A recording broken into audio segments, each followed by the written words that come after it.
I just thought this old woman moved. She was standing over there, and now she's there. Florence pointed at this thing. But you saw it. Why are you silent again? Thunder. The old woman with the burnt stick moved higher, disappeared from one place and appeared in another. It's her face. A dead face where pain and fear are frozen. A black, toothless mouth. Eyes with barely visible pupils. Am I hallucinating? Florence asked with horror. I finally snapped out of my stupor and replied, no, you're not hallucinating. Let's get out of here, quickly. And we ran. I pulled the girl by the hand, her sandals almost falling off. She was terrified, simply from seeing my fear. She probably thought something had happened for even a big guy like me to be scared. Finally, we reached a busy street and sat on a wet bench to catch our breath. The rain had stopped, but the sky was still rumbling. These sounds echoed in my body with nervous tremors. Florence put her hand on my shoulder. Mike. I surfaced from the abyss of my thoughts. Oh, were you that scared? The girl asked. Did we see some old woman? The thing is, I've seen this old woman before, I said. When? The girl asked. A long time ago, back in childhood. And what was it? The girl inquired cautiously. A long-forgotten memory flashed before my eyes, and for the first time in my life, I spoke about it. We were walking with classmates and saw this old woman in the field. I'm sure it was her. It was also during a thunderstorm. She moved from place to place after every lightning strike. And what happened next? Florence asked. I shook my head. Nothing, you just saw her. That's all. The girl suddenly smiled, as if it were trivial. I nodded. Yeah, I thought it was a false memory. Who knows what children might imagine. Now I understand that it was all true. It's true, Florence said quietly. And after this sighting, has anything bad happened in your life? Perhaps it's some kind of sign. I shrugged thoughtfully. No, nothing bad seems to have happened. Then why be so afraid? Florence smiled again. Yes, I guess there's nothing to be afraid of. I chuckled. Although I didn't find it amusing, Florence had a light spirit and quickly recovered from any events. I, however, needed time. I don't know how, but I, a grown man, started being afraid of thunderstorms again. The next day, it was raining again, and lightning was flashing. I sat at home, curtains drawn, forgetting everything except that old woman. And who even was she? An old witch in old clothes with a burnt stick. In my childhood, I thought she was a ghost. Maybe she still is. A woman who died in a field because of a thunderstorm. She was walking in the rain, carrying a scythe on her shoulder, and then thunder struck, lightning hit the blade, and killed the old woman. Mystics would reason like that. She's a lost spirit who remained on the mortal earth. Since then, she appears in bad weather. Maybe the old woman is just a suffering soul and shouldn't be feared. The next morning, the damned rain was still pouring. I had recovered a little from the shock and finally noticed that Florence hadn't replied to any of my messages. I tried calling her, but she didn't pick up. I started to feel uneasy. I decided I would take a shower, brush my teeth, and go see her myself. The girl lived nearby, and just as I went into the bathroom, the phone rang. Finally, but it turned out not to be her, but her friend Isabella. I answered the call. Hello. A worried voice sounded on the line. Mike, where is Florence? I can't get through to her. My throat tightened. I can't get through to her either. She's not answering me. I don't understand, Isabella said. I threw everything together, got dressed, and left home.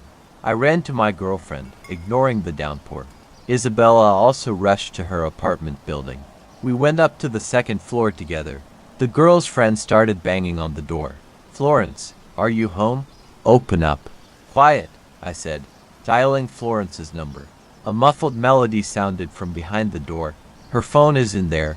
With a tremor, I said, realizing what that might mean. This isn't like her. Call the police, Isabella said, and started banging on the door again. The police arrived. They resisted for a long time, saying there was no reason to break the lock. Then they finally agreed and called a locksmith. He opened the apartment in 2 minutes. They told me and Isabella to wait in the hallway. I couldn't stand still and followed the police officers. In Florence's only room, the curtains billowed. Rain lashed against the open window. I didn't immediately notice the body. The girl lay on the floor by the coffee table. Florence!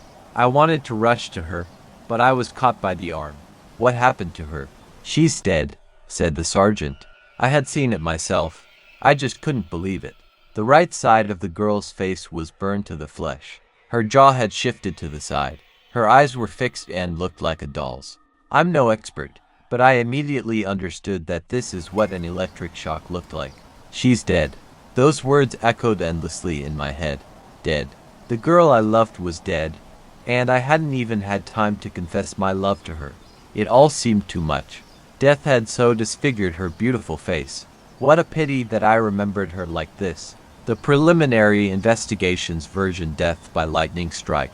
I was sure it wasn't like that. That old woman killed her, no doubt about it. I shouted about it, but no one heard me. They thought I was speaking out of grief-stricken madness. And perhaps I was. In my right mind, I wouldn't have told anyone about that terrible old woman who appears during thunderstorms. Dark days of grief followed. I just didn't know how to go on. I sat at home and wandered aimlessly through the streets.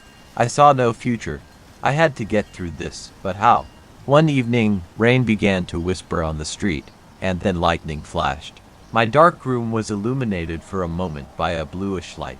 I got up from the sofa, approached the window, and pulled back the curtains. The yard was flooded with rain and emptiness. Thunder again. I wasn't even surprised when a menacingly familiar figure appeared at the far end of the yard. A dark spot with a pole in its hand. Now she had come for me. My heart fluttered in my chest, but my mind now existed separately from my emotions. I opened the window. The fresh smell of rain rushed into my stuffy room. Another jagged lightning flash struck my eyes on the horizon. The old woman now stood frozen by the garbage collection area. She was still far away. Florence must have been standing by the window on her last evening, watching this figure. Was she scared, or did she watch her with curiosity? Thunder. The old woman was now standing by the parking lot. It seemed like the light of the storm was shining in her eyes. Come on, take me, I whispered with cold lips. And again, thunder. The creepy old woman was right under my window and looked up. I couldn't bear that terrifying face, so I turned away. Another flash, and she'd be here. With that thought, I squeezed my eyes shut. I waited for the fatal strike. Well, when? The rain was roaring, but the lightning stopped flashing. The thunderstorm had ended. I suddenly felt relief. The moment of mortal danger had been sobering. It seemed I hadn't completely lost my interest in life. So, I needed to pull myself together, to wake up in the mornings and not lie around until evening, staring at the ceiling. Florence would hardly have wanted me to wallow in endless depression. That year, I didn't see the terrible old woman again, and the next summer turned out to be anomalously hot. No thunderstorms. And this June, the rains are pouring again, flooding cities. The pain of loss is still with me. There hasn't been a day when I haven't remembered Florence. I haven't met another girl. I don't know why I suddenly thought of returning to my roots. It happened spontaneously. I just bought a train ticket and went to my hometown on a weekend. I hadn't communicated with any of my old friends all these years, so I came back. So much had changed there. Just like everywhere else, chain stores had been set up. Some cafes had opened, and the roads had become smoother. I wandered the streets, trying to remember where my old acquaintances lived. And then, some guy with a beard approached me. Mike, is that you? I can't believe my eyes, you're so tall. I stared at his face for a long time and couldn't recognize him. And then I remembered it was my neighbor, whom I had known since early childhood. Not knowing why he suddenly decided to approach me, I shook his hand. Hi, Liam. Long time no see, he said happily. Are you back? No, not really, I replied sadly. Visiting relatives. Liam probed. I shook my head. I want to see my classmates, find out how they are now. Oh, so you have a reunion? He asked. I answered, no, we didn't arrange anything. I want to find them if they're still here. I see, Liam said. Well, it was good to see you. I detained him for a little longer. Listen, do you happen to remember Jack and Tom? I'd like to see them. The guy nodded his head and replied, yes, I remember them. Where are they now? I asked. You don't know. They Well, they're in the cemetery, Liam said with a heavy heart. Is that so? It wasn't something unexpected for me. I guess that the answer might be like that. Lightning struck them as children, the guy said grimly. And you lived and didn't know, huh? Well, that's the news. Excuse me, you were friends, weren't you? I remained silent, and he continued. You know, I remember it like it was yesterday, was a rainy summer, just like now. They were always going for walks in the field. Well, the storm killed them, both of them. Their charred bodies were found outside the city. The whole town talked about it, it was even written in the newspaper. Yes, I lived for several years and didn't know about it. The old woman took them that year when my family moved. Apparently, she missed me and searched for a long time. Finally, she found me. Now the warm days have arrived, but there's still promising rain. I don't know if I'm destined to survive this summer.